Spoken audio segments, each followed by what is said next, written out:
And greetings, happy Tuesday. Welcome to the Steve Deace Show here, live and on demand on Blaze TV, radio, and podcast with Todd Erzin and Aaron McIntyre. I'm Steve Deace. We have an absolutely jam-packed show for you today, brought to you by our friends over at Relief Factor. If you're waking up every morning wondering how that chronic pain is going to affect your day, well, you maybe don't have to do that anymore.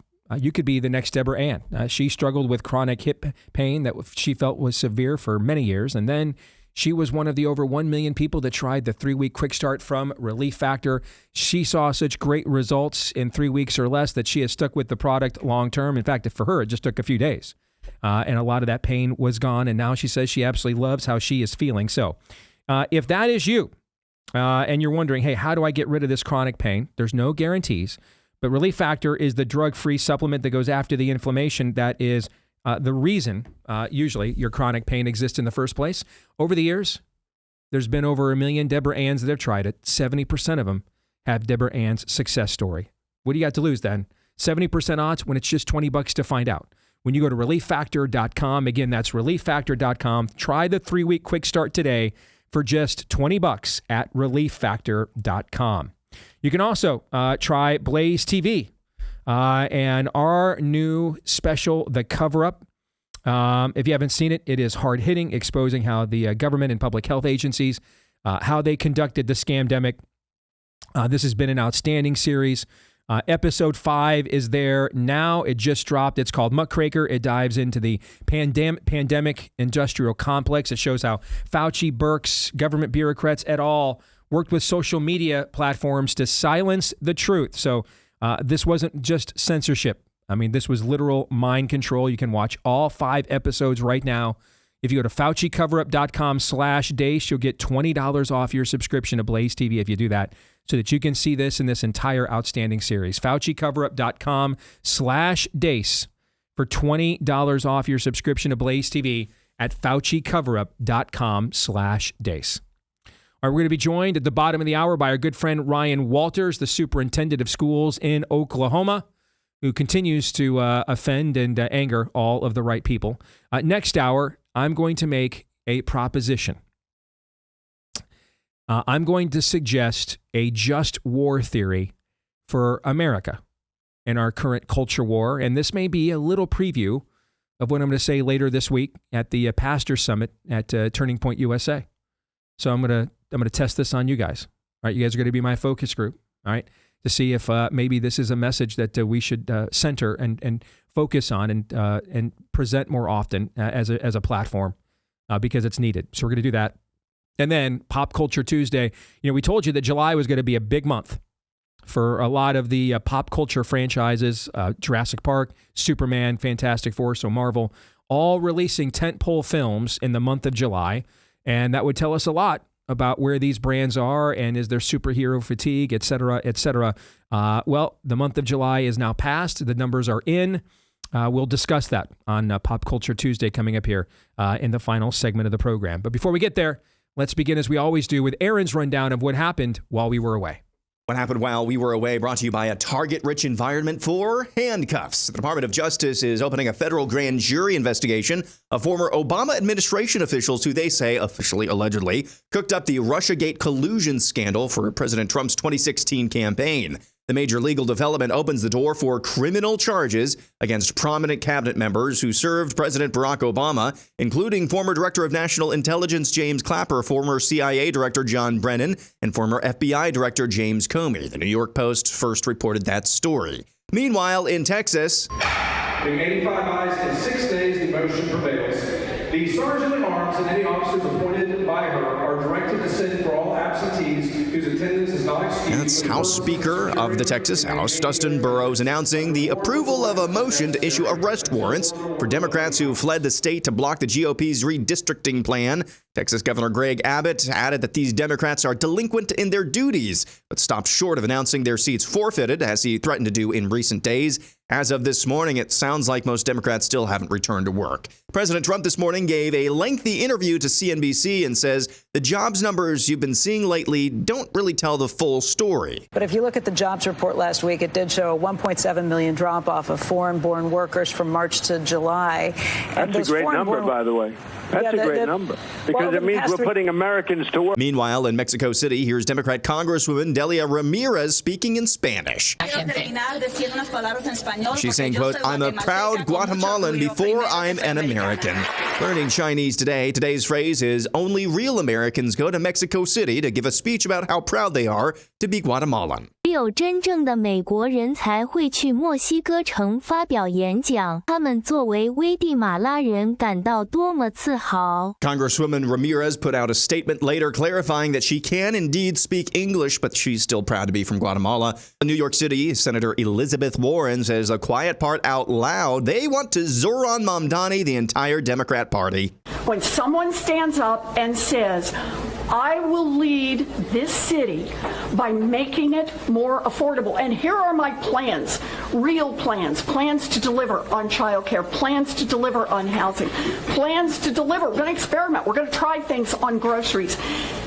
That is the Democratic message. The people are also the problem. Update. Here's Nebraska Congressman Mike Flood at a town hall yesterday. If you are able to work and you are able-bodied, you have to work. If you choose not to work, you do not get free health care. You do not get free health care. Okay. So here's a question.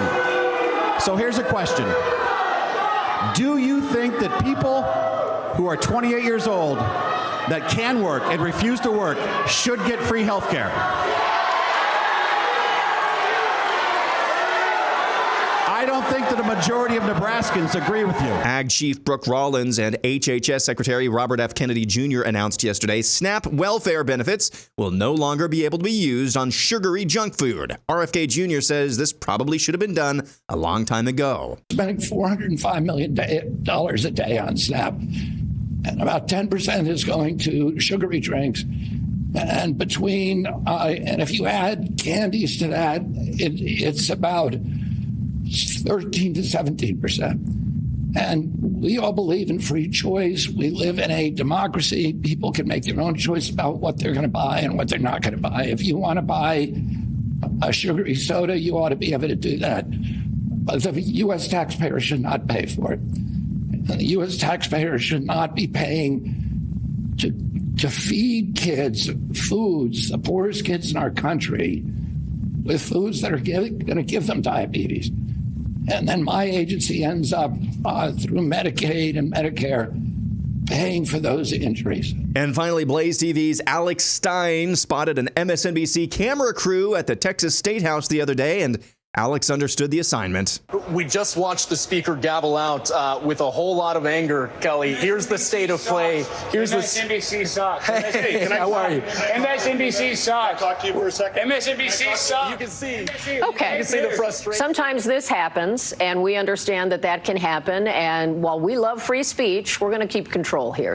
And that's what happened while we were away. Aaron's montage brought to you by XXXY Sports Apparel, the only athletic brand standing up for American values, free speech, and biological reality. That brand is XXXY Athletics.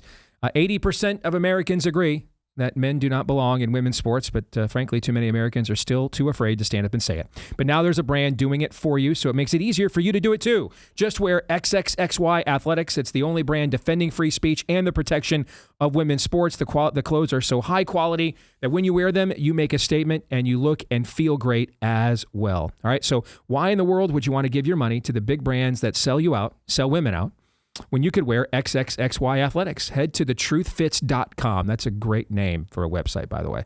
Thetruthfits.com. Thetruthfits.com. Enter the promo code BLAZE20 to get 20% off your order when you do. And maybe you've seen Todd wearing some of that XXXY stuff here on the show every now and then as well. All right. So, you know if it's Todd approved, because he's all about moisture wicking fabrics. All right. We know that about you. Everyone knows that about you. It is said very often.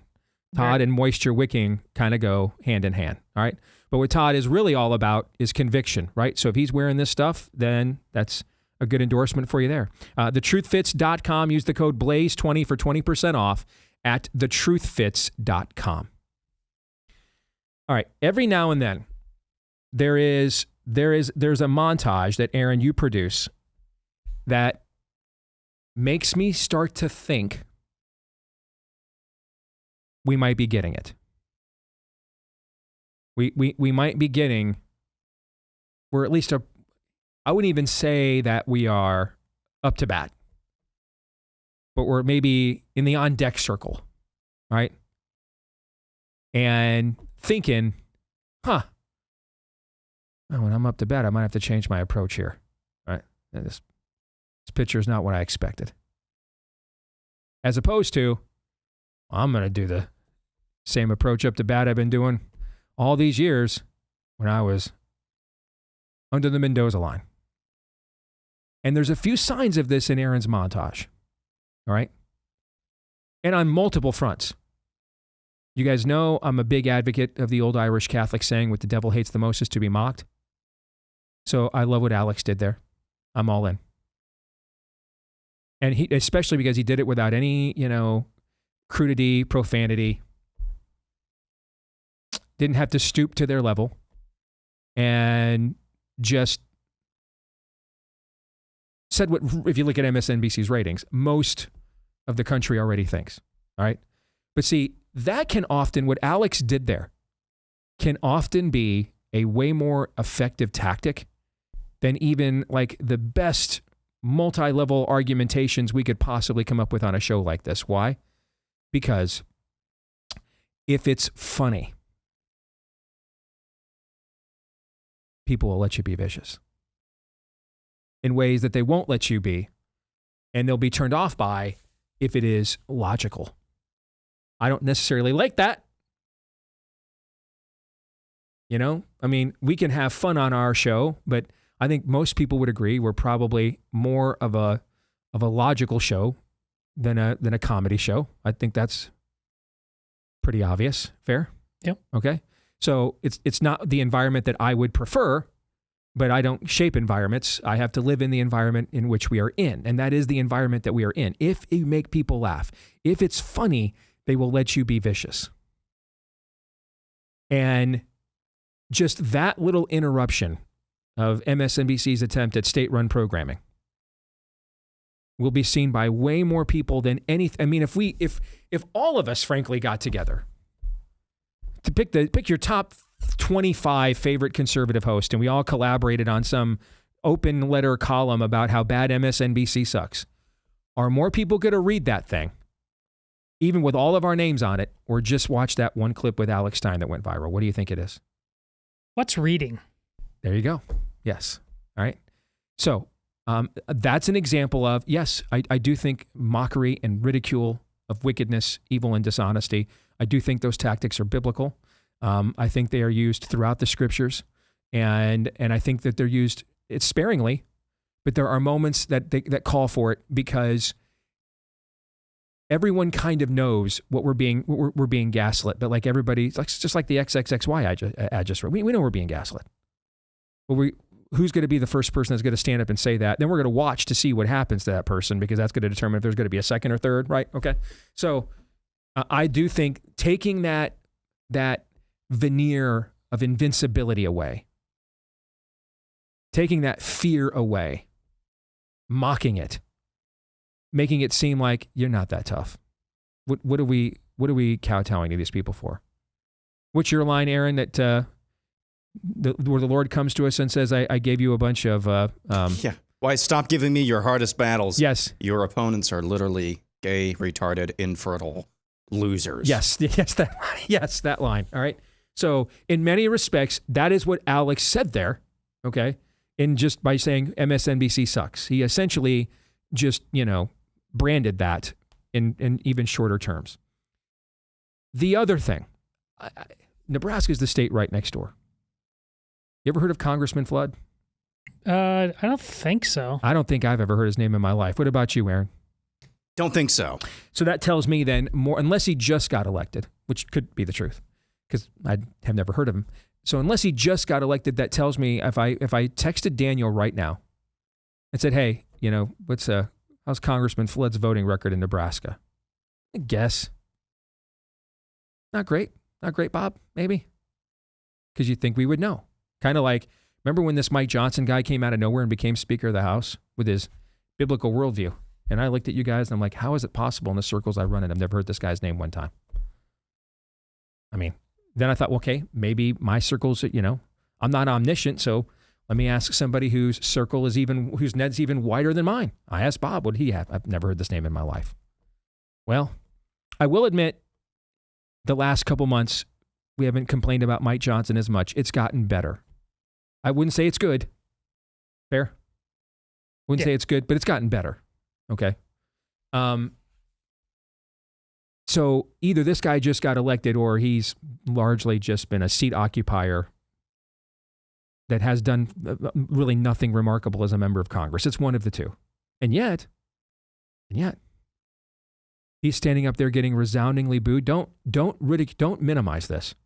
I watched Glenn Youngkin just completely collapse on a CNN town hall because one kid stood up to him and said, hey, I'm trans. He almost basically apologized for his record as Virginia governor on the issue. Let alone just facing a loud, resounding chorus of boos. And just again, to stand there. And again, he didn't lose his cool.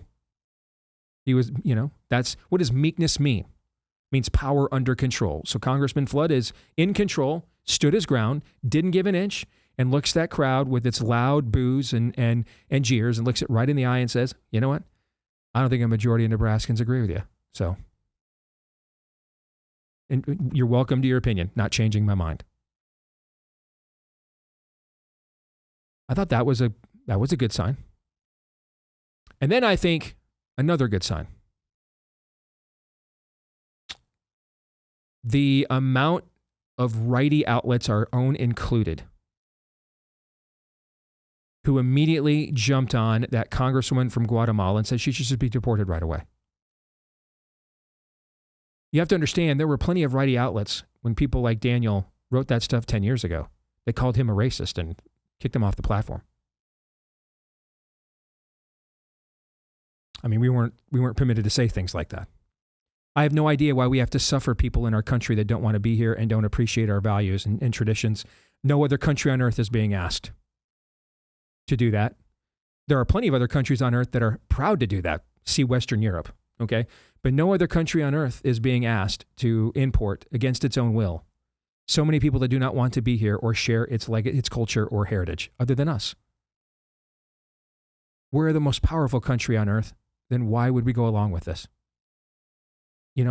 I got an idea. You love Guatemala so much, fill in the blank. Just go live there then. Enjoy Guatemala. Cool. You're denaturalized and deported. I mean, every single conservative media platform and influencer that matters basically posted that publicly in the last 24 hours. And I'm just telling you, 5 or 10 years ago, that would not have happened. There'd have been great fear about that. There would have been self-editing, self-policing, gatekeeping about that. We can't do that. It sounds racist. I mean, 5 or 10 years ago, a lot of our own conservative media was making the case that, well, you were supposed to compete with foreigners for your American jobs in a global marketplace. That was actually a meritocracy. I mean, those are the kinds of arguments that we were making 5 or 10 years ago. Okay. So I think that is a positive step. And yeah, it's just words. We weren't even using those words a few years ago. So I think that is a positive step. Another positive step. Forming a grand jury to go after the Russia collusion hoaxers in Florida instead of D.C. What was the thing we talked about just late last week? What was it? Guy sent us a note and he said, what? Hey, even if they did what you wanted and arrested all these people, do you guys really believe a D.C. Northern Virginia jury is going to convict? I mean, literally. They could have Barack Obama on tape saying, whatever we do, okay, hey, we need to shoot Donald Trump. Is a D.C. Northern Virginia jury going to vote to convict on something? Even if you had him on tape saying that? Probably not. So here's a workaround. Where's Mar-a-Lago located? Florida. Where was the raid against Trump executed via federal search warrant? Florida. So therefore, here's where the jurisdiction actually is. What kind of jury pool do you think you're going to get in Florida compared to D.C. and Northern Virginia? Better. Markedly better, I would say. All right. So, again, I know. Send me your emails or save them. I know what we've done this before. We haven't done some of these things before. Trust me. We haven't done some of these things before. I know. I've been doing this every day for 20 years. We haven't done some of these things before. And we certainly haven't done some of these things like in mass. Maybe did it once over here, then a couple months or a few years later, once over there. But en masse, simultaneously doing these kinds of things. I mean, I'll give you another because we talked about it yesterday. One of my great frustrations with Trump, his entire political career, has been he only hammers the Republicans on the right who won't get in line and lets the rhinos get away with all kinds of stuff, right? Okay. Well, over the weekend, who did he go after? Chuck Grassley. Do your damn job. Stay in town. Approve my justices. Right? I mean, at this point, you would think that the only congressmen that were not doing every dot and crossing every T and dotting of every I of Trump's agenda were Thomas Massie, Chip Roy, and Rand Paul. That's not true. So now we're even seeing him now expand his net of accountability and criticism. That's a good sign. So I'm flirting with optimism because we're on deck watching the picture. These show me that we're at least realizing. And then, I mean, the Texas situation with Greg Abbott, we already talked about that yesterday. That story goes on. But they sent out the arrest warrants for these guys, okay? These Democrats.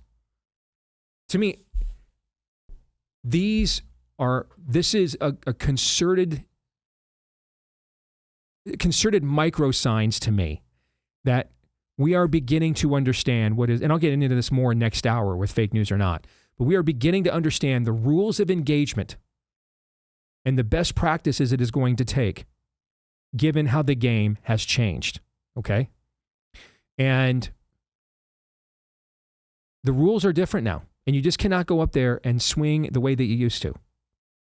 So I came away from today's montage flirting with optimism because of a nondescript congressman whose name I did not even know until 10 minutes ago, Governor Greg Abbott, who hasn't necessarily been a profile in courage, if we're being honest about that, all right? Pam Bondi now filing grand juries in Florida, okay, which indicates, shall we say, a tad more shrewdness than the Epstein binders that she gave to the influencers a few months ago, which, of course, that's a low bar. Right? These are signs of cunning that I'm just not used to seeing from our side. Now, again, this won't be enough to win. Right? But I'll use an analogy from my weight loss days. Working out a few days one time isn't going to be enough to lose 100 pounds. But you start there. You start stacking those days. And then it is. So what do you guys think? Yeah. If you pair, especially the indictment in Florida, did you see the Cormer's release of names for, it seems like there is a cunning involved with that. The left hand knows what the right hand is doing. Because I love the fact that like every name under the sun is there except for Obama. Because as I said earlier when we talked about this, I don't remember, a couple of weeks ago, it's going to be really important to get people squealing. Some people are going to circle the wagons hard, but there's going to be some squealers. And if you really want to get some squealers, have every name in there except for Obama and all of them kind of looking at each other and saying, man, are we really going to go down like this? The guy who gave us the marching orders is going to get away scot-free and we're just all supposed to take the fall for that? Mm-hmm. I don't think any of that is a coincidence, and it speaks to the most important part of what you're saying. If there is real shrewdness in there with a understanding that you have got to play the long game with this people, because the flip side of what you said about that Mike Flood guy, that was cunning that in that moment. But it's exposing and letting people see that not just anywhere, not just the laugh track over in New York, but there in Lincoln, Nebraska, And I don't know, I wish the cameras were flipped to look at who those people were. Mm-hmm. People need to understand what you're dealing with. There are all manner of people right now who believe that it is somehow your birthright to be 28, able-bodied, not working, and having other people pay for your lifestyle. If you do not understand that 28-year-old is going to turn into a 38-year-old and a 48-year-old, and you have to defeat that. Mm-hmm. That is I don't care if that guy's a really nice guy and he has a nice pet dog and never did anybody to anybody, that's an enemy. That person is going to steal from you. Mm-hmm. And his children are going to steal from you. Just telling you up front they're going to do that. Yes. Yeah. And they're laughing and throwing a parade in Lincoln, Nebraska. So again, if it's cunning to the point that you understand that, like you said, we have to lose 100 pounds, mm-hmm. then I'm all in. Because too often we see Mamdani there in New York and we just put on the laugh track and they're so stupid and they're going to die. And this is something where we need to understand, think about your kids. Think about what you're doing right now on behalf of your children to plant the seeds that can bloom and grow. And that means you are going to have to be a gardener, pulling weeds, busting bleep, fertilizing for the rest of your life, because this is not just going to happen and suddenly the midterms and we're going to have nirvana. A couple of notes, one on the Russia hoax and ordering a grand jury. We had a buy-seller hold submission. I cannot remember the name of the individual who submitted it, so apologies, but you know who you are. A buy-seller hold submission last week or the week before, basically saying, you've got to pick one issue. You're not going to be able to play whack-a-mole over a course of, now 3.5 years with all of these different scandals. Pick one issue, whether it's COVID, whether it's Russiagate, whether it's this or that. Well, this would be an example of actually picking an issue. And as Todd just laid out there, doing it, we think, in a very intentional way so that you're actually creating pressure points, pain points, and leverage points when it comes to the dynamic between indicting everybody involved involving everybody involved but Barack Obama. I think that's pretty important. And then when it comes to the Mike Flood thing, do we truly understand, on the right, at least on paper, we are a coalition of, again, on paper, of beliefs, of interests, things of that nature. By and large, what you heard in that clip is that on the left, and they've been raiding these town halls ever since the beginning of the new year, okay? The left has just been coming to these Republican town halls and doing acts like that. The reason I featured it is because I thought his response was pretty nice. Mm-hmm. Do we understand that fundamentally, at the granular level, their coalition is a coalition of basically legalized thievery? Mm-hmm. Okay, we're going to let anybody, there's no such thing as a citizen, so we can steal basically your own citizenship from you. If you're able-bodied and 28 years old, you have a right to take the goods and services of other people. That's just theft. And that's the bottom line of their coalition. Now, there are other reasons why people are pushed into that. Some of them legit, some of them not, that we've talked about in the past. But the bottom line is you have to nip that in the bud, or nip that in whatever it's grown to right now, because it's a lot more than a bud. Do we really understand that on the fundamental level on our side? And I think you're getting glimpses that I think we do. And because you have to understand the beast that you're up against before you're ever going to be able to take it on. And I think you're seeing some glimpses of that. I mean, in many respects, Elizabeth Warren going to New York City and voluntarily branding Mamdani as the Democratic Party is indicative of everything you just talked about, Aaron. Because we've been sitting here saying, I mean, they're just saying the quiet part aloud. This is the gift that keeps on giving. If he wins, we're going to nationalize in fact, even if he's just the nominee, we're going to nationalize the midterms next year around him. Bill Maher saying if Mamdani wins, J.D. Vance will get elected president in 28. But here's the thing.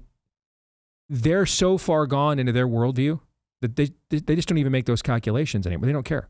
Yeah, we know you're going to brand him, but you know what? That's on brand. We're good. We're good with that. When you're at that point, you need to seriously reconsider your own tactics where your opponents are concerned. We'll have more on this in hour 2.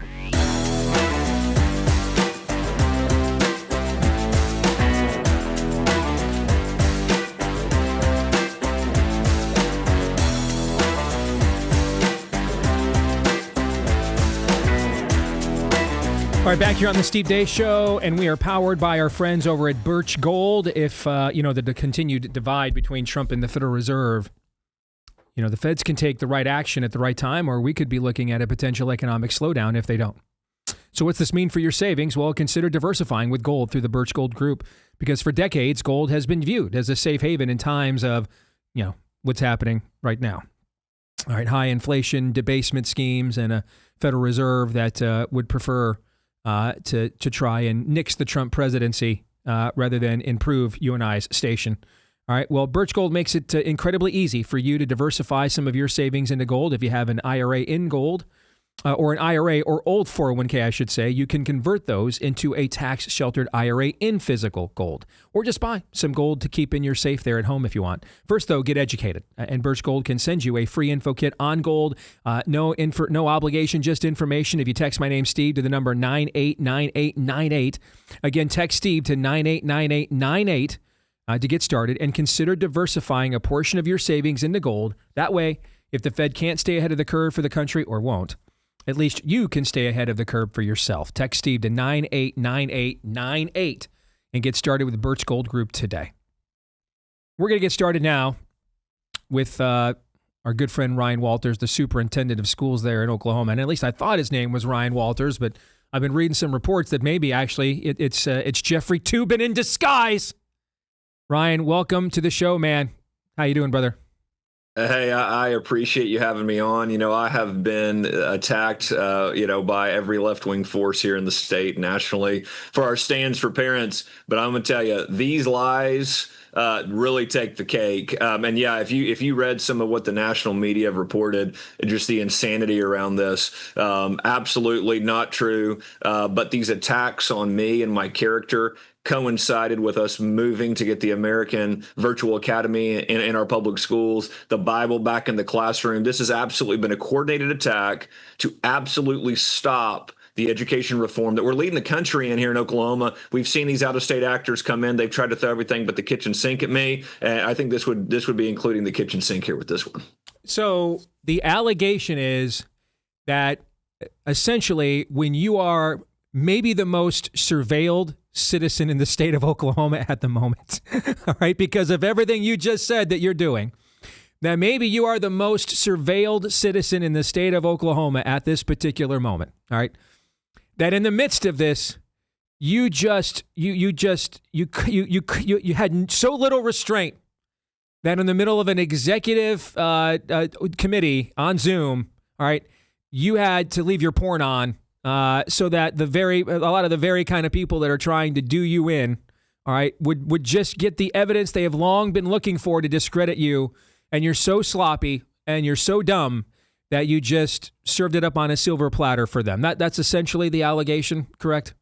Yeah, basically. Let me walk you through the day and the absurdity of it. There was no Zoom, there were no devices, nothing. There's a TV set. There's a TV set in my office with multiple witnesses that said it was on Fox News. And basically what happens is not only, you mentioned the surveillance, this is my most heavily secured day of the month. We have an open board meeting. The death threats come like crazy on that day. I'm escorted by troopers wherever I go that day. We have dozens of protesters in the other room flipping me off. I have 12 TV cameras following me. I enter into a room where there's already multiple people in the room starting a meeting. I come into the meeting. I am then told there's something on your TV. I turn around. There's nothing on the TV. Turn it off. Meeting isn't disrupted whatsoever. All of a sudden, the next day, we hear these crazy accusations about things on my TV, what Ryan was doing, and we go, okay, bring in the IT people. I literally have never connected a device to the TV. Never happened. You can see that. You can see there's been no device connected. You can see what channels it was on. Okay, so what are we doing here? And we're sitting here going, this is the dumbest story we've ever heard. And then we see the media pick up with it. We see these board members lie about what was happening, what I was doing that day. And again, we go, guys, there's other witnesses in the room. We can go through the IT around this. This is the most absurd lie. But again, it is to destroy my character, to try to stop the will of Oklahomans from being enacted. And again, we have seen every attack under the sun to try to derail this. And Steve, I want to thank you here again while I'm on the program. If it wasn't for Steve Deace, we wouldn't have these history standards that brought the Bible back to the classroom. So Steve Deace, I want to just tell you again, thank you as a friend, but thank you from the state of Oklahoma for your involvement in those efforts. And again, they will stop at nothing to keep God out of schools, keep prayer out of schools, and we've been unapologetic. We will lead the charge here. And by the way, there will be hell to pay for this. If they think that they are going to sit here and peddle these type of lies about my character that are provably false, like not even tough to prove false, easily provable false, there will be hell to pay on the back end of that. The individuals who peddled these lies, who pushed something that they knew was impossible to be true, there absolutely will be consequences for those actions. Correct me if I'm wrong. This happened on the day Hulk Hogan died, correct? Yes. Yeah, that was kind of the wall-to-wall coverage was right. Literally while I'm in the public board meeting, that happened and was wall-to-wall coverage. And that's when we stepped back into another meeting room for the executive session. Is it possible? Because there would have been a lot of, Fox would have obviously, I know, they were covering Hulk Hogan all day long. Of course, he just gave maybe the most memorable speech at the last Republican National Convention. Is it possible that some of his old highlights, that maybe people just, again, trying to give benefit of the doubt when probably none is, frankly, worthy of it. But is it possible that people just didn't understand Fox News was covering Hulk Hogan's death, right? He's wearing the tighty whities, okay? And, you're seeing a lot of human skin in those clips, and that maybe they just jumped to some conclusions that just weren't there because they got a limited glimpse of a TV screen that was covering things that would expose a lot of naked skin, okay, but was really just a commemoration of Hulk Hogan's life and legacy. Now, that's been pretty documented here in the state because people went and pulled the time frame and go, yeah, look, you're watching these professional wrestling tributes. There's a lot going on there. There's a lot of there's a lot of skin being shown, things like that. But and by the way, just to be clear, I don't like everything on TV. I don't like everything being shown on cable TV. There's all the time I'm going, yep, flip that channel. We always have the TV off for a meeting. So that was my concern of just like, why is it on? Like, we just need to get it off. But yes, we have had multiple folks, frankly, these kind of conservative bloggers are like, this isn't rocket science, guys. Pull what was on, look at it, match it up with descriptions. And again, instead of individuals going, hey, like, let's figure out what that might have been that we saw. No. That wasn't what they did. They went out and made absolute lie accusations about me and what I was doing, which again are very provably false. But yeah, you go back and go, guys, look, what was on Fox News? A lot of wrestling stuff, a lot of wrestling specials, a lot of here's Hulk Hogan then, here he is now, here's some of his best matches. And so, yeah, that is really, we've got now several bloggers are like, actually, this lines up completely with the time frame that we'd be talking about. And it shows you the absurdity of now I am, we're dealing with this, a week out going, guys, how in the world did the media, our local and some national outlets sit here and take this and morph this in to this character assassination when there's some very logical explanations for it? And again, the individuals that have made these accusations got a lot to answer for because, again, we had ITN the next day go, guys, we can clear this up real quick. Like, his devices have never connected to this TV. This isn't rocket science. We can really pinpoint what we would have been, what would have been seen, what would have been shown. But again, that wasn't what they wanted to do this for. They absolutely wanted to assassinate my character, and that's what we've seen media outlets doing ever since. Well, what's also ironic here, Ryan, is these folks are upset you took all the porn out of the schools. And now they want to attack you for watching the porn they wanted to put in the schools. I would think they finally found something. Let's say you're guilty of all this. I would think they would finally find something in you that they would like and have in common. Why in the world would they condemn you for enjoying the very thing they condemned you for taking out of the schools? It doesn't make any sense. Just to remind your audience, we came in and originally I was like, guys, this genderqueer flamer garbage has no place in schools. This is graphic. Hold on, time out 1 scenes. second. Hold on, Todd. Write down genderqueer flamer garbage. Going to use that one later. Make a note of that. I'm sorry, Ryan. Continue. Go ahead. Yes. Yeah, all of this, we pull it out of schools, and what do we hear from our local media? It's not that bad. Inclusivity, right? Like, kids need to see graphic gay sex scenes in order to understand sexuality and all this stuff. So I literally go, guys, here's the books we pulled out of schools, put the images on, and the media loses their mind. They lose their mind on me. How dare you talk about this and show this? I go, guys, y'all are fighting to keep this in schools. So the irony is not lost here that, again, I came under heavy attack for saying, guys, absolutely not. We're not putting graphic sex scenes in front of kids. And now, over, what could be a commercial, what could be a Fox News segment, they're acting, the pearl clutching and the lies and the accusations. I'm going, yeah, guys, I do remember when you guys were defending Genderqueer Inflamer and all of these other graphic novels that, again, by the way, do not leave much to the imagination. And when I say much, none of it's left to the imagination. These are all out sex scenes in these books that were in our public schools till we drove them out. So I can think of a great way to make the people that tried to do this to you pay. I might, I would think, for example, being governor of a state would provide ample opportunity to make the kinds of ne'er-do-wells that would like to do this, not just to you, but to an entire state and an entire culture. That would be one way. I mean, the best revenge is living well. I would guess the governor of Oklahoma has a nice place to live, so just a suggestion. I would think that would be a way to do this. Steve, we're exploring all options here. It is that we're in a state where all 77 counties voted for President Trump, and yet our Republicans run from enforcing President Trump's agenda. And here in our State Department of Education, we have been the tip of the spear for the abolishment of the Federal Department of Education, bringing the power back to the states, and in states putting the power back in the hands of parents through school choice, through transparency. And again, we're unapologetic.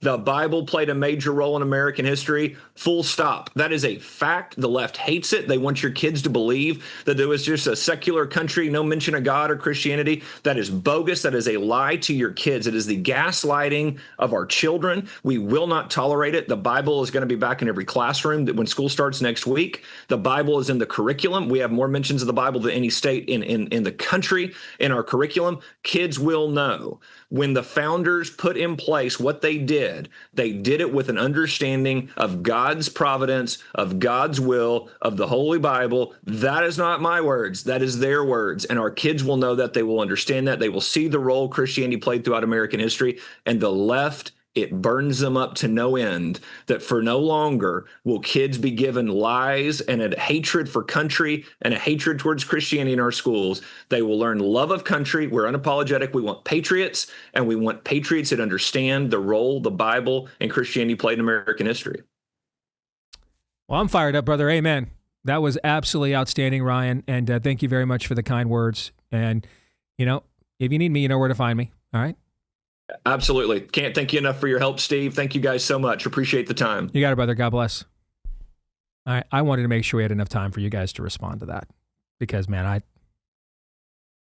I thought that was as you like to say, I thought that was a tour de force is what I thought. But what do you guys think?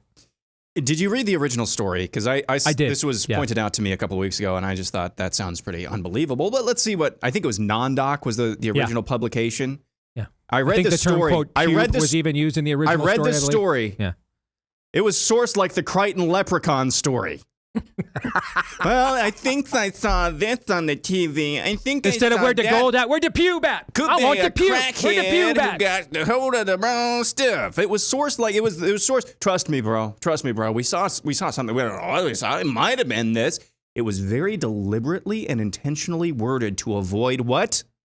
Consequences later. Mm-hmm. But then you just birth a narrative. And then everybody else runs with it. That's the anatomy of a smear job. And that's what it was, just a smear job. Todd? My favorite parts are when he's promised after this is done, I'm going to burn everything down. So Todd's like, can you please continue making these kinds of allegations of Ryan Walters so that he will be angrier? That's essentially what you would like. Yeah. I mean, listen, I'm talk about coattails. I'm riding these coattails because listen, he'll have the resources. Like that's the one thing I was not going to like just burn money on fire to go after the people, but the people in the administrators in the Carlisle School District, they just made stuff up about me. And they just determined ultimately we have resources, and we're if you come after and sue us, we're going to defend ourselves against you also with your money, taxpayer money. And so that's just not a road. So yes, by all means, right. Like those two eunuchs who are on the board who aren't they Republicans even? Yeah, they were appointed to essentially try to put a check on Ryan Walters. Yeah. I mean, make sure they can never show their face in Oklahoma again. And above all, if they're season tickets holders to the Oklahoma Sooners, make sure that those are stripped from them. Everything. Make them cry. Hit them where it really hurts. I am fascinated with the dynamic of trying to defeat your opponent by attacking them for indulging in that which you are promoting. I am fascinated by this. I mean, I don't understand. Help me understand. I mean, the idea of hypocrisy. Okay. I mean, but aside from that, and dude, we're in the social media era. Do we even know what this term even means anymore? I mean, self-awareness has been dead in America. I mean, it's dead and buried. But saying, how dare you agree with me, sir? How dare you indulge in that which I am promoting, sir? How dare you partake of that which I would like the entire culture to partake of, sir? What? Walk me through that line of attack. It's an important reminder of why you need to treat them as enemies who you must defeat, because the undoing of reality means there is nothing and absolutely nothing that you can tether them to in terms of, okay, well, at least you have a point there. No, the only point to them is making sure you suffer when they have the power to do so. And when it's in reverse, they will tell any lie whatsoever to make sure that they get that opportunity back. Which is why him burning it all down, oh my goodness. Like, I can't, Ryan, I cannot wait. Todd will jump on Amazon, get a Costco.com, get a giant vat of matches and have them shipped to the great state of Oklahoma here during the break. Aaron, go ahead. I'm sorry. Yeah, I think a big lesson about this era of American politics is if the left is breathing, they're lying. If they're smearing and hoaxing, they're scared. And I think this story is indicative of that. Look at President Trump's lawfare that he's faced. And we've detailed this before. The lawfare that he's faced is because the forces in this country that wants to subvert this country see him as a shortcut to you and me, regardless of whether or not that's accurate or you think it's accurate. That's how they see him. And so instead of just lying about him, they smear and hoax. Still talking about that to this day with the Russia hoax. When it comes to what Ryan Walters is doing with education in the state of Oklahoma, when they're smearing, they're scared. I think that's a big lesson. Amen. And, unbeknownst, this is actually a very good segue to where we're going next for fake news or not. And it ties into what we started the show with. The game has changed. Therefore, the rules we abide by need to change as well. And we're going to get into that. And I've got a humble proposal in that regard. Next, stay tuned.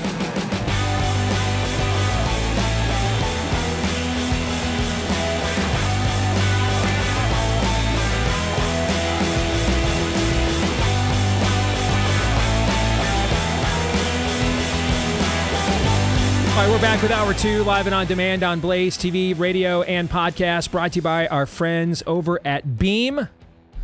If you want to get a good night's sleep, but you're struggling to do so, you need to find Beam Dream Powder. I did. And it works for me whenever I use it. It's proudly funded in America, run by people who share our values, hard work, integrity, delivering results. It's a healthy nighttime blend packed with science-backed ingredients shown to improve sleep so you can wake up refreshed, ready to go take on the day. When I found Dream, everything changed. I started sleeping through the night without tossing and turning, and I woke up energized, not groggy. It's been a game changer for me. In fact, it's the only cure I have found in not getting up twice every night and having to pee. All right. Which has me kind of concerned that maybe I'm in such a deep sleep. Accidents as we get older may happen. I don't know. Here's the deal. Beam is giving my listeners or viewers the Ultimate Patriot discount up to 40% off. Try their best-selling Dream Powder and get up to 40% off for a limited time. Just go to shopbeam.com/Steve. BEAM, as in beam in your eye. Shopbeam.com/Steve. Use the code Steve at checkout. That's shopbeam.com/Steve. Use code Steve for up to 40% off, and you'll sleep better, wake up stronger, show up ready for your family, your work, and your country, because when you're well-rested, you're unstoppable. And, we kind of need more people like that right about now. Shopbeam.com/Steve. You can also let us know what you think about what we think via the stevedeace.com inbox by emailing the program, steve@stevedeace.com. That's DEACE. Like us on Facebook, MeWe, and Gab. You can follow me at Steve Deace Show on X, Instagram, and TikTok. You can take a shot at subscribing to our new YouTube channel, but thoughts and prayers. If you dare give it a shot, we're going to pour one out for you. But give it a shot. At Deace Show on YouTube. That's at Deace Show on YouTube. And then finally, if you love the podcast version, thank you guys so much. You guys are maybe the biggest part of our audience. So please hit subscribe, or on iTunes or Apple, follow. That way, every time we do a new episode, you're guaranteed to get it in your feed every time. And then also, please leave us a 5-star review. And tens of thousands of you guys have done that for us. We appreciate each and every one. Maybe you'd consider adding yours to that list today, and we'd appreciate that too. So thank you. All right, bottom of the hour, we're getting into Pop Culture Tuesday. July was a big month for Hollywood in terms of its future direction and what the public does and does not want. The numbers are in, and we're going to discuss in Pop Culture Tuesday coming up at the bottom of the hour. But let's first kick this thing off with fake news or not. And I kind of feel like all the conversations we've had here today have directly segued to where we're about to go. We are in an era where the Democratic Party, I mean, it wasn't too long ago, you know, if you called Obama a socialist, they called you a racist in return. Now, here's a foreign-born, or anchor baby. I can't remember Mamdani. Maybe you remember his background. But he's a communist, avowed. Islamist, I think, is actually the term here. And before we could even jump to branding next year's election as Mamdani is versus the Republican Party, the Democratic Party is already embracing him and saying, this is who we are. Okay, then. All right. Well, okay. Well, I mean, we're still going to run the commercials anyway. So that gets into the normie food supply. But, all right. Now we don't have to worry about whether we're bearing false witness or not, or we're exaggerating or not. You're just going to own it. Okay, cool. Where we are requires a different rubric, different rules of engagement for what to do in response. And we've talked about just war theory on the show before. Just a quick refresher. Just war theory usually is considered within the Christian tradition to have started with Augustine, the Bishop of Hippo, who post-canon, that means post the era that the Bible was being written in real time, is at the very least the most voluminous thinker the church has produced. Maybe its most influential thinker at the exact same time. And certainly between the apostolic era and the Reformation, no voice resonated more in the church age more than Augustine. And in fact, several of the reformers, including the guy that's launched the Reformation himself, were great admirers to some degree of Augustine. So he, of course, also emerged now with Rome, largely a fully Christianized empire. We're on the way to that happening. And so this created a different set of problems. The first set of problems for the first few hundred years of the church is, there's a new Roman emperor. Will he create new ways to kill us? And that was essentially the problem that the Christianity had with Rome, which was the seat of power in the world during this era. That was essentially the problem that Christianity had with Rome for the first few hundred years till a guy called Constantine came along. And then by the time of Constantine and his mother, who also was a very devout Christian, by the time we get through that era, now we are in the era of Augustine now. And Rome is recognized as essentially a vehicle, a vessel of Christianity. So the question then becomes, that's great. We appreciate that Rome is not trying to kill us any longer, but we are still, and the guy who wrote the book, City of God, articulated this the best. There's a city of man, there's a city of God. We love the fact that Rome is favorable to the city of God, but it still is a power seat of man.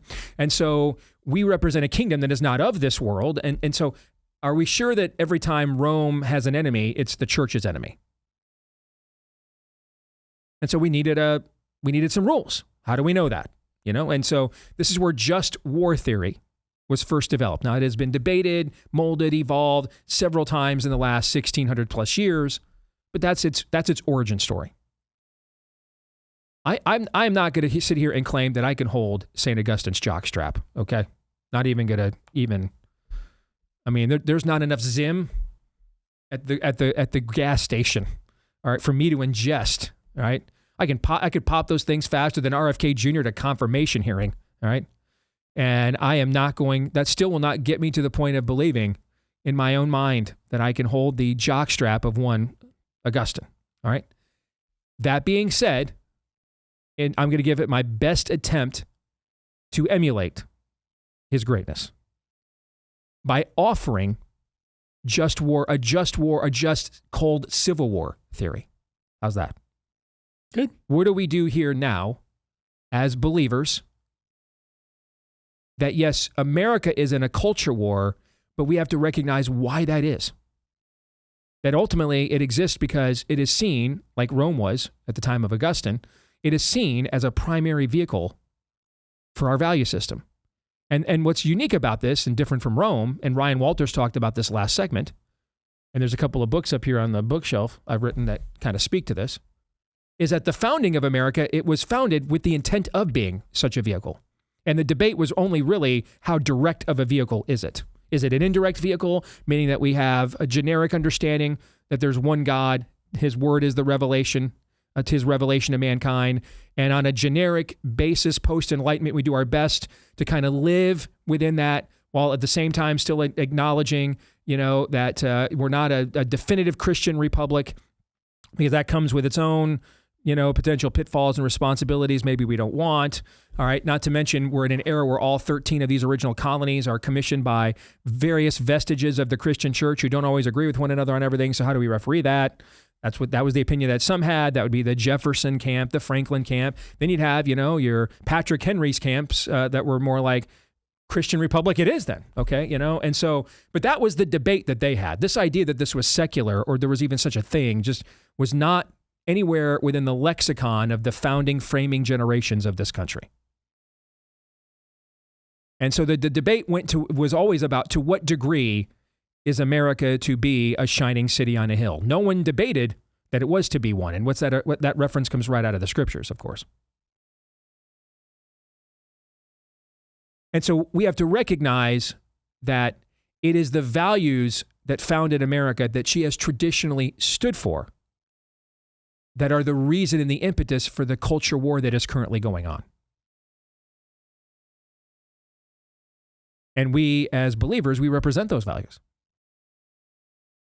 And here's the thing: those values are those. What came first, those values or America? What came first? The values. The values.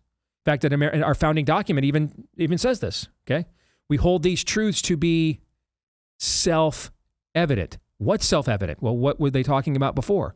The laws of nature and nature's God. All right. So these values are embedded into the creation prior to a Declaration of Independence.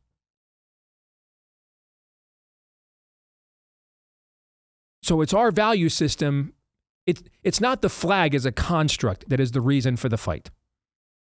It's what it is. It's what's traditionally behind it, what it represents. And so I do think, because what we represent as a kingdom of believers is the reason why America is uniquely under spiritual attack today. I do think we have a responsibility to defend her, because she's really an extension of our value system and at least some of our own message. And I think we have a duty, an obligation to defend the integrity of our own belief system and worldview when it's under attack. Period. Always offer up reasons for the hope that you have. Now, how we do this may vary depending on what the cultural conditions are on the ground. And obviously, I think that the conditions culturally on the ground have changed to the point so dramatically that a new metric is now needed. And I want to submit one.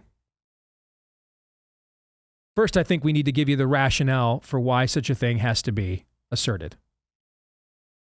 Whereas the spirit of the age, via its primary political vehicle, the Democratic Party, intentionally broke the social compact that bound us together as a people. Again, when the Constitution begins with the words, we the people, what does that mean? The people who came together via the social compact of the Declaration of Independence. We hold these truths to be self-evident that all men are created, therefore there's a creator, created equal, endowed by their creator with unalienable rights, among them is life, liberty, and pursuit of happiness. That's the social compact of America right there. The spirit of the age, via its primary political vehicle, the Democrat Party, has intentionally broken that social compact. And the key operative term there, by the way, is intentionally. I totally agree. That's the operative term. These are not sheep. They're wolves. They know what they're doing. They know.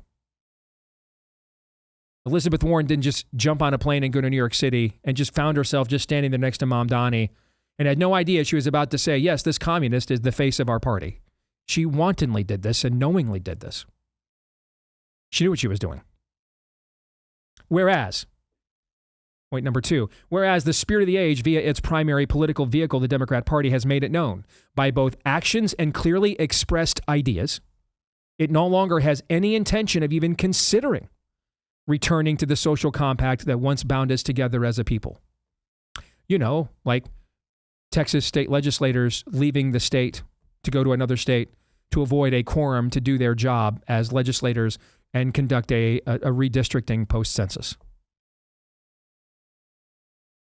The basic functions cannot even happen.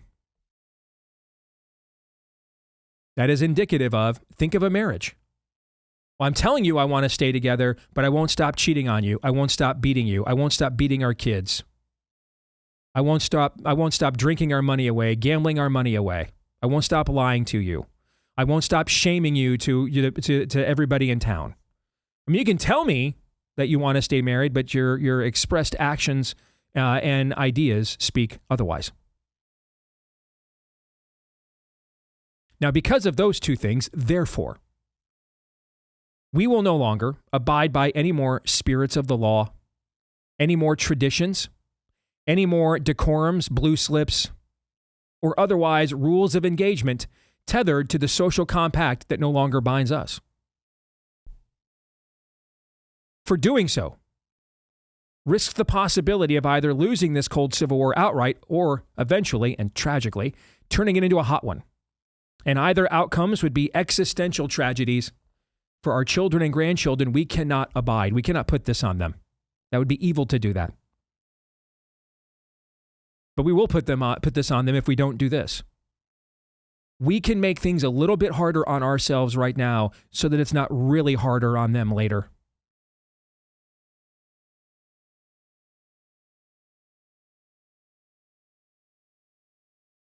Therefore, clause number 2, our new rules of engagement are as follows. We are going to do everything it takes to win, other than what the ultimate judge of our fates explicitly forbids in his word.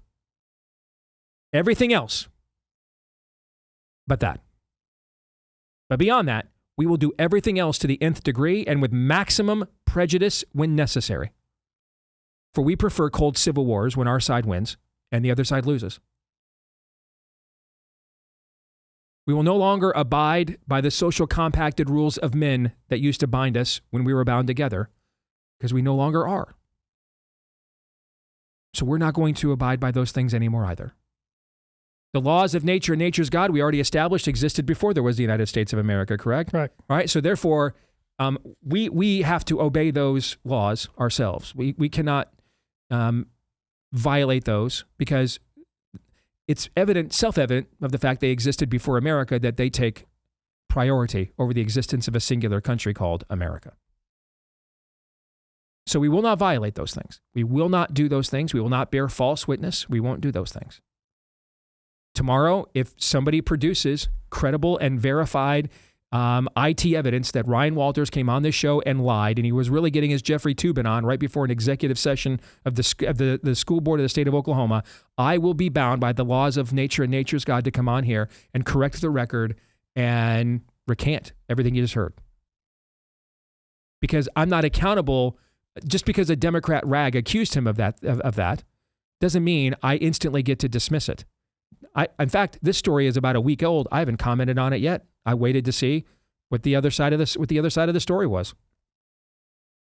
Not because I think I owe that to our enemies in the state of Oklahoma. I do not. I owe this to him.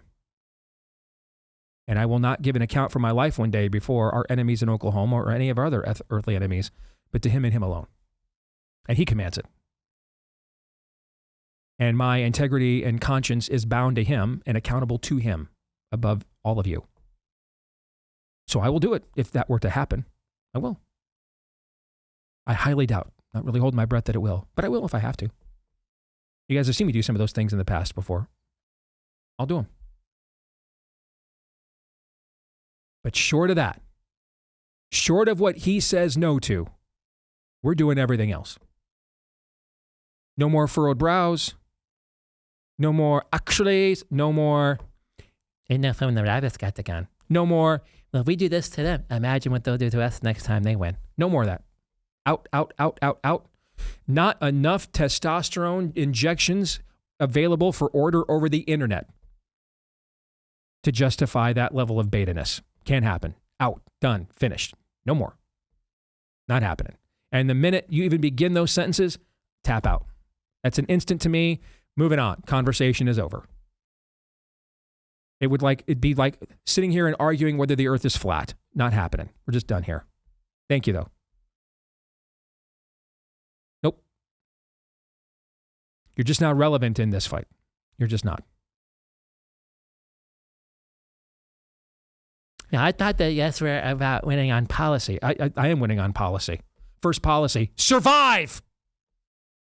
First policy, survival. First policy. How many times do you think during World War II they sat around and hammered out budget reconciliations, do you think? How many government shutdowns do you think FDR faced because of budget reconciliations or debt limits? Or do they look at each other and say, right now, to quote the great prophet Robert Downey Jr. in Tropic Thunder, survive. Here's the first policy. First policy of all policy fights, survival. Survival is good. All in favor. Yeah, I think it's a pretty good policy to say you're a traitor. Correct. You're out. Correct. That doesn't mean all the policy fights I originally got into this business to do don't still matter and aren't still relevant. They are. But you know what the primary relevance is? Survival. Otherwise, we can have all kinds of great budget reconciliation fights in the camps of all kinds of time when we're not working, of course. You're pretty much quoting Bill Pullman, President Bill Pullman's speech from Independence Day. That's right. By the way. Yeah, we're not going gently into that good night. Right? You're correct. We have to survive. Our way of life has to survive. We have to grant ourselves the luxury of the old policy debates that we used to have. We haven't earned that right yet, frankly. We have to survive first. That also doesn't mean we can't walk and chew gum at the same time. I thought the whole tariff rebate stuff last week was a complete clown show joke. That's why I spent an hour on the show calling it a complete clown show joke. But I think we should filter all of that through the prism of, does that message, do I disagree with it, or do I disagree with it because it gets in the way of my ultimate objection, which is survival of our way of life? You see what I'm saying? Similar to a marriage. Maybe things you and your spouse disagree on all the time. You have to ask yourself, though, is it worth causing friction because it puts the marriage covenant itself at stake, right? Yep. Or is it worth bringing up every single time I have a differing thought, or I don't like that shirt, or she doesn't like how I do this? To me, offering just blatant socialism like tax rebates for tariffs gets in the way of our overall message. That's why I opposed it. You may disagree. We're not even going to agree all the time on which of those issues is worth, punching back on our own side over. That's cool too. What we must agree on, though, is the prime directive is survival. That is the prime directive. And all other tactics and strategies have to be filtered through that filter. That's what this intends to do. And short of short of all the things that our Maker says puts our eternal souls at risk, short of that, and by the way, that's not a very long list, actually. Okay, not nearly as long as the list of our decorums, traditions, spirits of the law. Those lists are way longer, but it's a list nevertheless.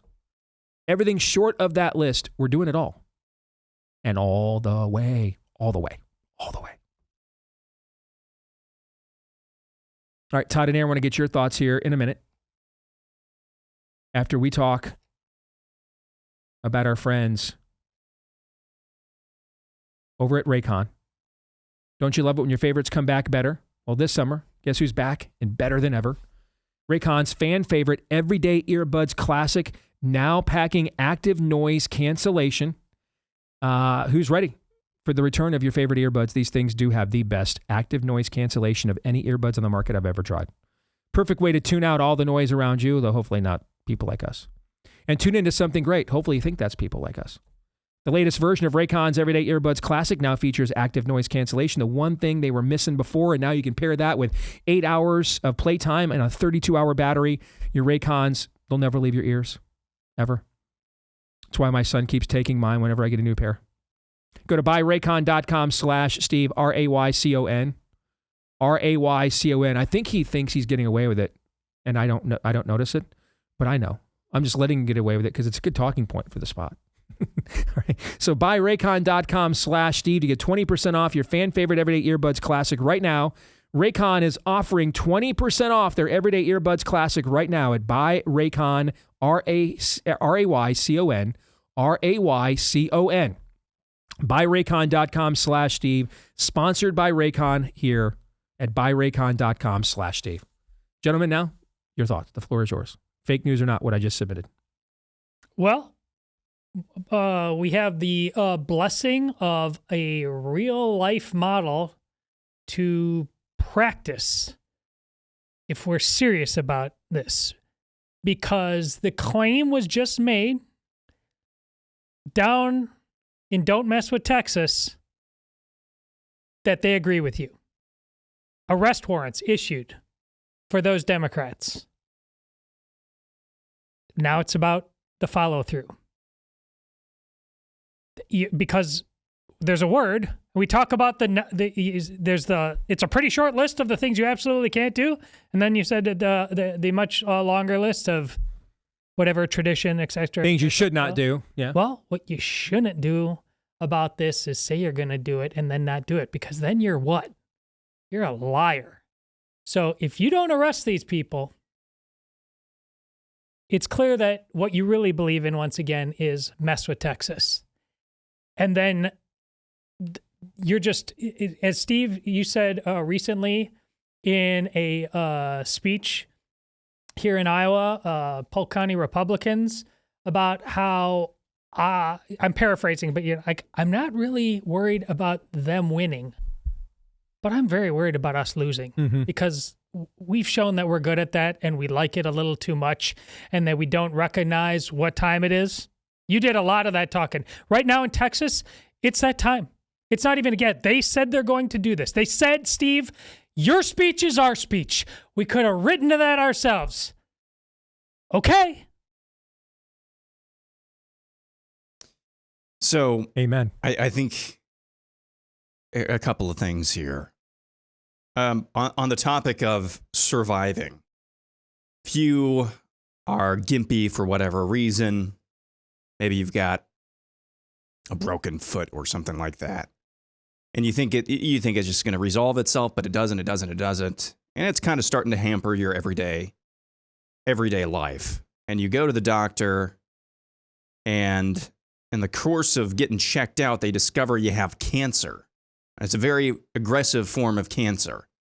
The doctor's first thing is, but let's get that foot checked out. Let's get that resolved first before we do. No, it's always the cancer. We got to cut out the cancer, and then we can go on to second and third order ailments. That's, I think, what you're kind of getting to with the survival modus operandi. Got to cut out the cancer first, and then we can get on to the other things that ail us. So that's the first thing here. And when it comes to the spirits of the law, you're talking about, and I'm not trying to put words in your mouth, but I think this needs to be underscored. You're talking about our laws, man's laws, yes, the spirit of man's laws. Yes, yeah. I think that's really important to understand, because those are things maybe well-intentioned when those laws and the spirits of those laws were concocted, maybe really important, but that was before the social compact was broken. Right. So it was already broken. Only a madman would continue to try to obey the spirits of man's laws. when it's already been broken. You're just, that's insanity.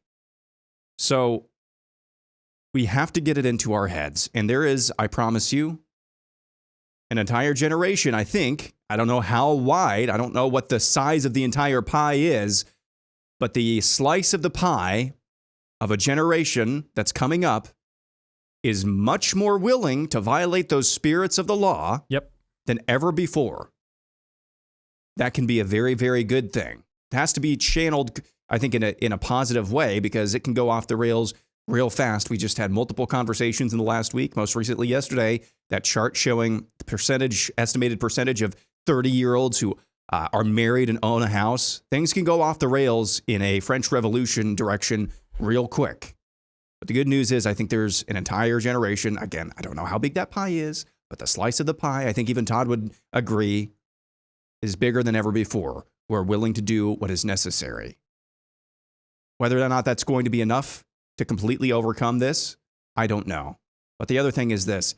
Everything that Steve just said, everything that he just laid out in this treatise of sorts, I just think it needs to be underscored. We all need to get it in our head. Even if you're in Gen Z right now, even if we do this to the best of our abilities, even if we wage war against the left, try to cut out the cancer that is the spirit of the age, to the best of our abilities, if we are lucky, our grandchildren's children might be able to reap the benefits. Are we willing to play a part in a war that transcends our lifetimes, that goes beyond our lifetimes? Can we break out of the mindset that I just want this to be fast food? Can we get through the drive-through here and I can have my reward? No, it's going to take something much, much longer and deep than that.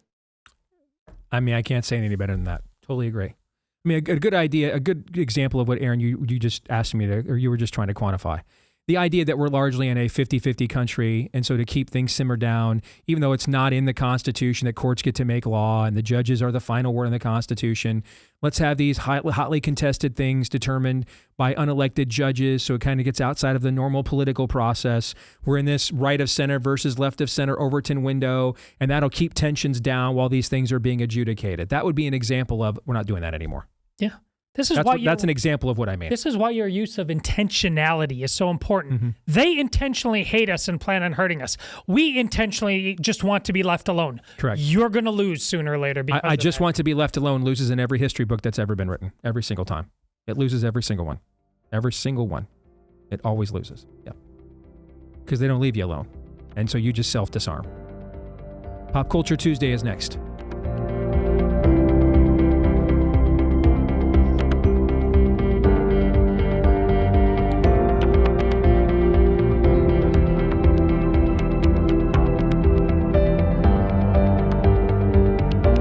All right, back here on the Steve Deace Show. Don't forget, medical freedom is not a luxury. It's the right of every American. So taking control of your health, though, is one of the most important things you can do, not just for yourself, but your family, as recent years have taught us the hard way.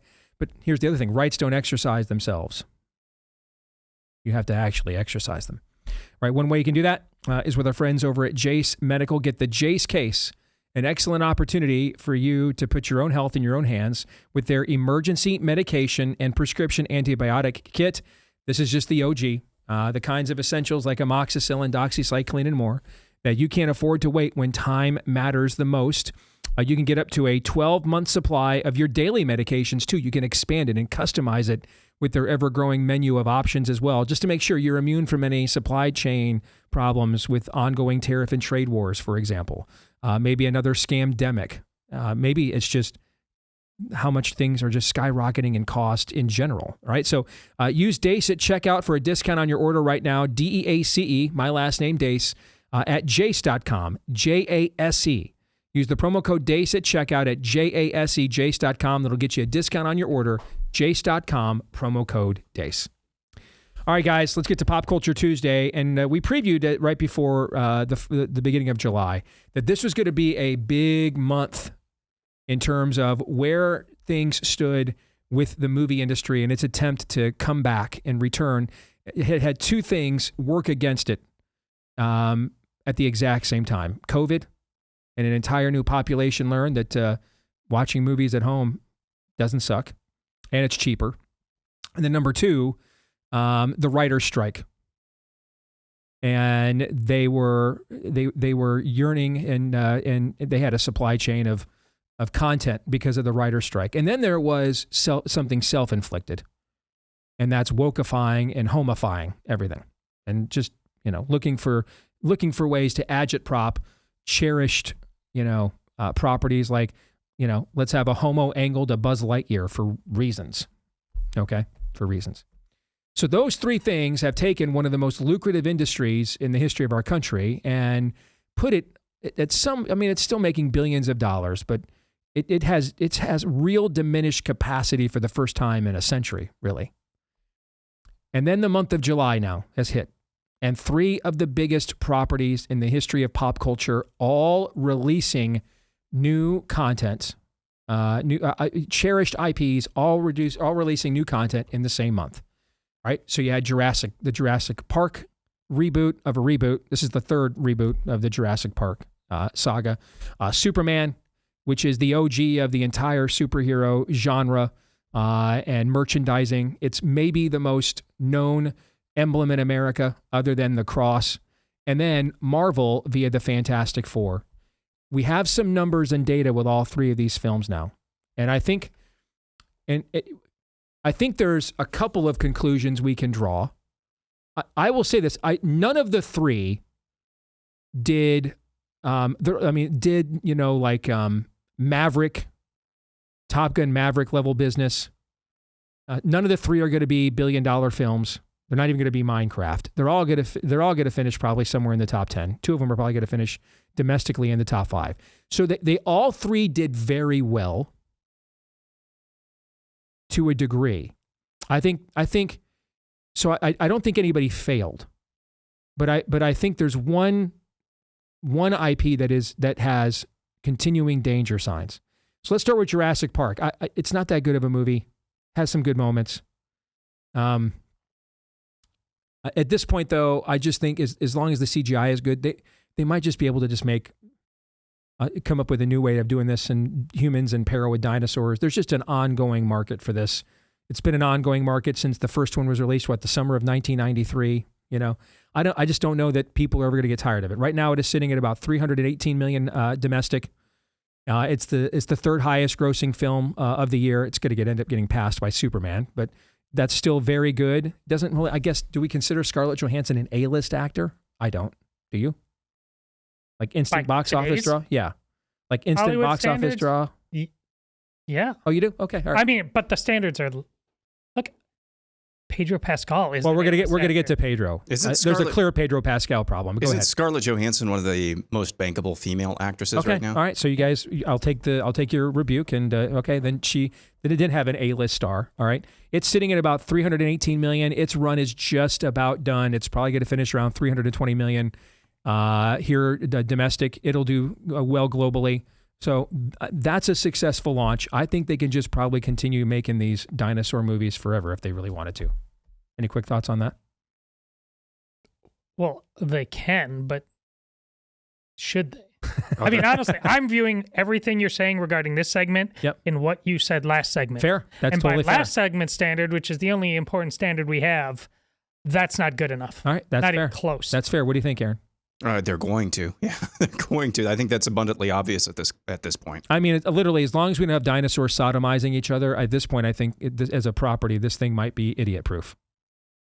Well, we got a lot of idiots, so there we go. All right, so let's talk about Superman. So Superman right now is just behind Jurassic World Rebirth at 317 million, but it's got more steam at the box office right now. It will end up passing it domestically for sure. It's going to end up being a top 4 movie. Looking at the rest of the release schedule, I would guess it'll finish at the worst 4th. Now, what's curious about this is Superman is slightly overperforming what the optimistic hopes were domestically. It is, however, underperforming globally. And so while there's been some debate about whether they've attempted to retcon the character here globally or not, I just didn't see that. But people I like and respect thought they saw otherwise, and that's what's cool about art. It's very subjective, and you can kind of see what you want to see, I guess. It's clear globally it is seen as primarily an American construct. The movie has, because typically a film that is going to finish as high as Superman is would get closer to $1 billion globally. But that's not going to happen here. It's going to end up around 700 billion or 700 million globally, still phenomenal. But there is a global limit for this brand beyond its domestic popularity. And here's the other thing too, according to Rotten Tomatoes, it's the most audience-liked Superman movie that's ever been made. Now, you guys know what I think. That's sacrilege. Okay, I mean, Superman, the motion picture is, an ode of my childhood. But I don't see how you could view this for what Warner's wanted this movie to be, and this one does not have any A-list stars, okay? For what Warner wanted and needed this to be, a likable, safe reboot of a cherished franchise to try and start a new cinematic universe and make it likable again. To me, unquestionably, that is mission accomplished, in my view. But I do think it'll be very curious to see, because the global markets do matter a lot to Hollywood. And China's the second biggest movie market in the world. It's underperforming there. So one thing to look at, will James Gunn with the sequel, will he now feel like maybe we do have to make this more global and therefore alienate more of a domestic audience? That tension exists there. But overall, I would say a solid success in rebooting Superman. It's not transcendent, but it is solidly successful. Thoughts? When Nolan's Batman Begins came out, that was pretty well universally liked. Mm-hmm. Did anybody think it was transcendent? No. See, I think that's probably a good analog. And I haven't seen the new Superman, but I think that's a good analog. That is a good analog. Of course, The Dark Knight ended up being very transcendent. Very transcendent, yeah. I think immediately, in order to try to gin up excitement for the next that you're talking about, they put out a poster of Supergirl and scratched out, like, what was it? Look up, but look out. That's what it was. Mm-hmm. She's a handful guy. Man, okay. I think a solid whatever, a double for a much narrower audience, more comic book geeky. I don't know. What's your theory as to why the lack of global success for the film? I don't think it's a theory. I think it's almost a fact. They have just globally, there's far fewer man-boy fetishists for this kind of stuff. Okay. This is a uniquely American thing. Okay. What do you think, Aaron? Do you think it's that, or you think it's my theory, which is we are, Gunn alluded to this, and I don't disagree. I might have a different premise for why I said it, but I do think we voted for disrupting our America's place in the global marketplace in the last election. I do think Superman is seen as a uniquely American phenomenon, and so I do think that has had something to do with its underwhelming performance globally compared to how well it is doing domestically. Yeah, that's probably Occam's razor.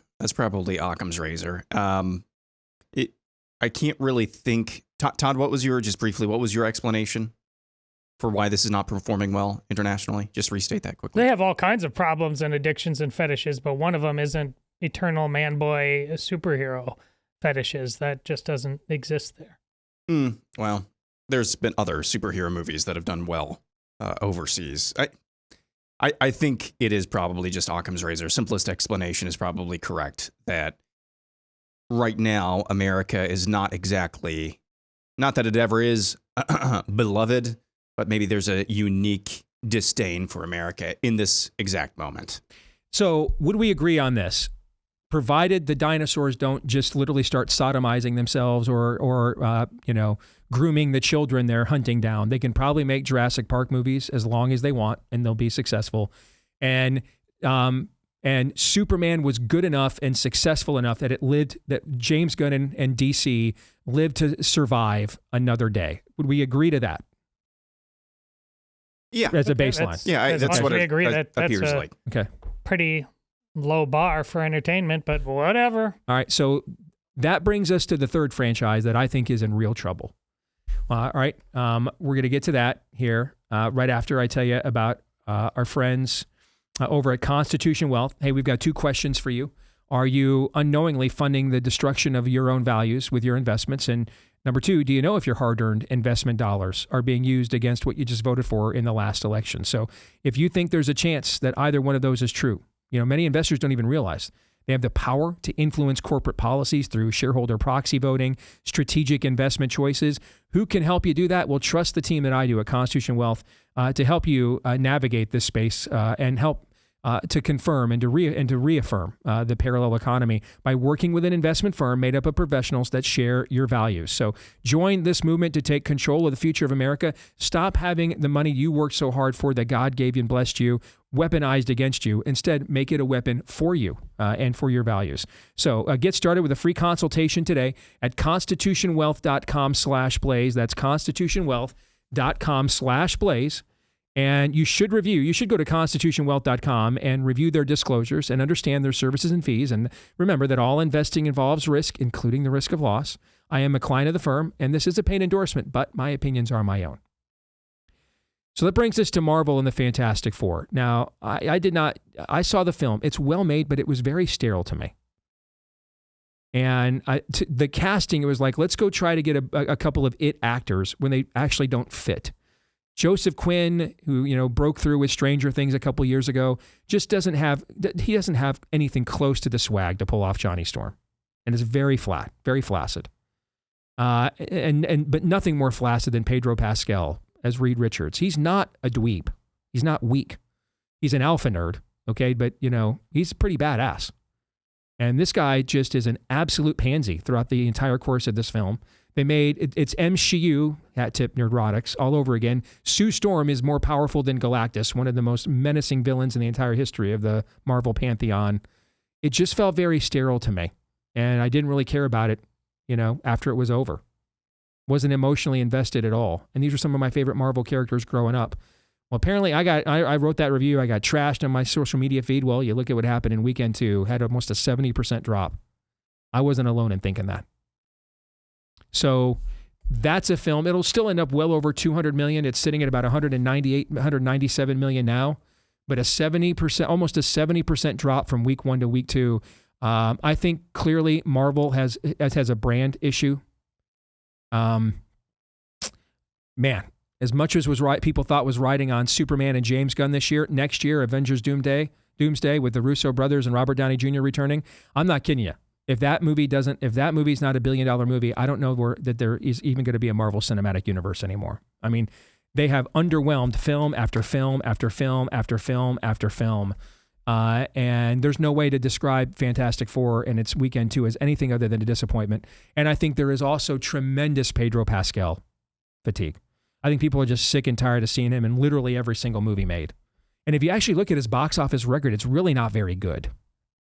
His box office track record is really not very good, and yet he keeps getting cast in like literally everything. So I think the MCU is in trouble. I've not said that before, but I think that it is. And I'm not sure what it does.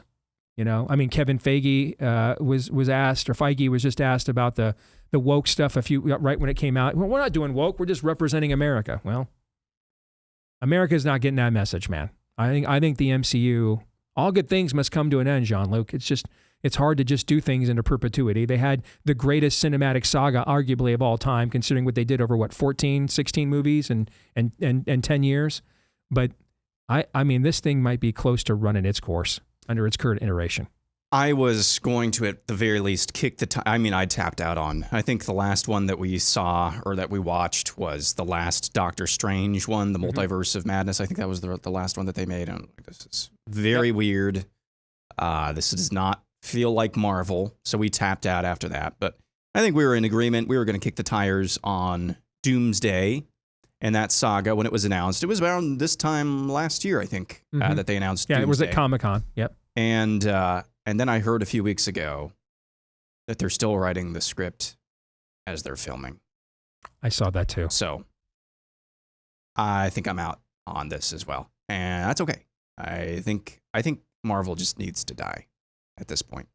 They did great.